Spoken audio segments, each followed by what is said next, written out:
গাড়ি, বাস, ট্রাক এই শব্দগুলো তো আমরা রোজই শুনি, তাই না? কিন্তু কখনো কি ভেবে দেখেছি যে এই অটোমোবাইল জিনিসটা আসলে কি, বা এর শুরুটা কোথায়? চলুন আজ এই যান্ত্রিক সঙ্গীদের পেছনের আকর্ষণীয় গল্পটা একটু জেনে নেওয়া যাক। আচ্ছা, প্রথমেই একটা খুব সহজ প্রশ্ন করি। অটোমোবাইল শব্দটা তো আমরা সবাই ব্যবহার করি, কিন্তু এর মানেটা ঠিক কি বলুন তো? উত্তরটা কিন্তু বেশ সোজা আর মজারও। আসলে উত্তরটা তো শব্দটার মধ্যেই লুকিয়ে আছে। দেখুন, এটা দুটো শব্দ মিলে তৈরি। একটা হলো গ্রিক অটো মানে নিজে, আর আরেকটা হলো ল্যাটিন মোবিলেস মানে চলমান। সোজা কথায় বললে অটোমোবাইল হলো এমন একটা মেশিন যা নিজে নিজেই চলতে পারে। ডি প্রামাণিকের সংজ্ঞাটাও ঠিক এটাই বলে। এটা হলো মাটিতে মানুষ বা জিনিসপত্র নিয়ে যাওয়ার জন্য একটা স্বচালিত যান। তো এই যে নিজে থেকে চলার আইডিয়া, এটা প্রথম এলো কোথা থেকে? এর জন্য কিন্তু আমাদের একটু ইতিহাসের পাতা উল্টাতে হবে। চলুন দেখে আসি এই অসাধারণ জার্নির শুরুটা কেমন ছিল। দেখুন, এই যাত্রার তিনটা খুব গুরুত্বপূর্ণ ধাপ আছে। একেবারে শুরুতে ১৭৫৯ সালে ফ্রান্সে প্রথম একটা বাষ্পচালিত গাড়ি তৈরি হয়। কিন্তু আসল খেলাটা ঘুরে যায় প্রায় ১০০ বছর পরে, ১৮৮৫ সালে, যখন জার্মানির কার্ল বেঞ্জ প্রথম ইন্টারনাল কম্বাসশন ইঞ্জিন দিয়ে একটা গাড়ি বানান। সত্যি বলতে তখন থেকেই কিন্তু আধুনিক গাড়ির যুগ শুরু। আর কি বলবো, মাত্র ২০ বছরের মধ্যে মানে ১৯০৬ সাল নাগাদ এই একটা আবিষ্কার একটা বিশাল বিশ্বজোড়া ব্যবসায় পরিণত হয়। ভাবা যায় কি দারুণ একটা বিবর্তন।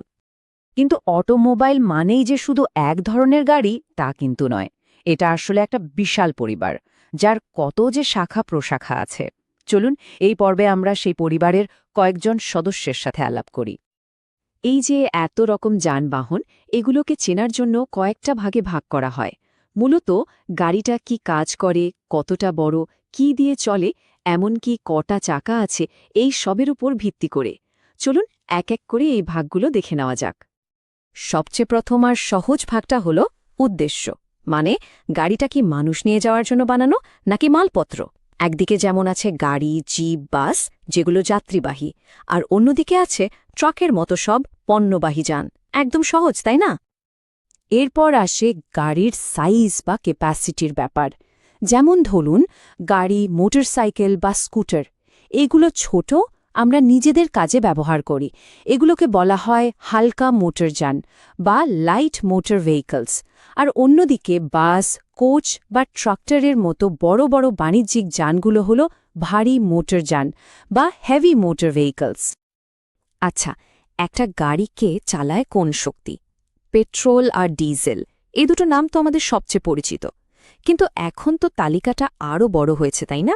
রাস্তায় এখন ইলেকট্রিক গাড়ি চলছে, সিএনজি বা গ্যাসে চলা গাড়িও আছে। আর সবচেয়ে মজার বিষয় কি জানেন? একসময় কিন্তু স্টিম বা বাষ্পের জোরেও রোড রোলার চলত। ভাবলেই কেমন অবাক লাগে, তাই না? এটা আমাদের অটোমোবাইল ইতিহাসের সেই পুরনো দিনগুলোর কথা মনে করিয়ে দেয়। এই ভাগটা কিন্তু বেশ মজার। দেখুন, ২ চাকা, ৩ চাকা, ৪ চাকা, এগুলো তো আমরা রোজই দেখি। ৬ চাকার ট্রাকও বেশ কমন। কিন্তু কখনো কি ভেবেছেন ৮ বা তারও বেশি চাকার গাড়ি হতে পারে? হ্যাঁ, হয়। যেমন ধরুন বিশাল বিশাল গাড়ি বা এমনকি রকেট নিয়ে যাওয়ার জন্য যে ট্রান্সপোর্টারগুলো ব্যবহার করা হয়, সেগুলোতে ৮টারও বেশি চাকা থাকে। এটা কিন্তু অটোমোবাইল ইঞ্জিনিয়ারিংয়ের একটা অবিশ্বাস্য দিক। তো আমরা তো বাইরে থেকে অনেক কিছু দেখলাম। এবার চলুন খুব সংক্ষেপে একবার ভেতরে উঁকি দিয়ে আসি। দেখি কোন জিনিসগুলো এই বিশাল যন্ত্রগুলোকে সচল রাখে। যে কোনো গাড়ির ভেতরে মূলত এই ৪টে প্রধান অংশ থাকে। প্রথমটা হলো পাওয়ার ইউনিট মানে ইঞ্জিন। এটাকে গাড়ির হার্ট বলতে পারেন।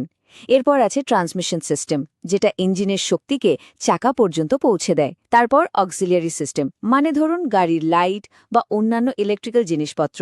আর শেষে হলো কন্ট্রোল সিস্টেম, মানে স্টিয়ারিং আর ব্রেক, যা দিয়ে গাড়িটাকে নিয়ন্ত্রণ করা হয়। এই ৪টে মিলেই কিন্তু একটা গাড়িকে গাড়ি বানায়। দেখুন, এত সব আলোচনার পর আমরা আবার সেই শুরুর সহজ আর সুন্দর সংজ্ঞাটাতেই ফিরে এলাম। এই একটা লাইনই কিন্তু অটোমোবাইলের আসল উদ্দেশ্যটাকে কি দারুণভাবে বলে দেয়, তাই না? আমাদের পুরো আলোচনাটা যেন এই একটা বাক্যের মধ্যেই ধরা আছে। আমরা দেখলাম কিভাবে একটা সাধারণ বাষ্পচালিত যান থেকে আজকের দিনের রকেট ট্রান্সপোর্টার পর্যন্ত অটোমোবাইল নিজেকে বদলে ফেলেছে। কিন্তু এই বদলের যাত্রা তো এখনো শেষ হয়নি। তাই প্রশ্নটা থেকেই যায়, ভবিষ্যতের গাড়িগুলো কিসে চলবে? ইলেকট্রিসিটি, হাইড্রোজেন, নাকি এমন কিছু যা আমরা এখনো কল্পনাও করতে পারছি না? ব্যাপারটা কিন্তু ভাবার মতো, তাই না?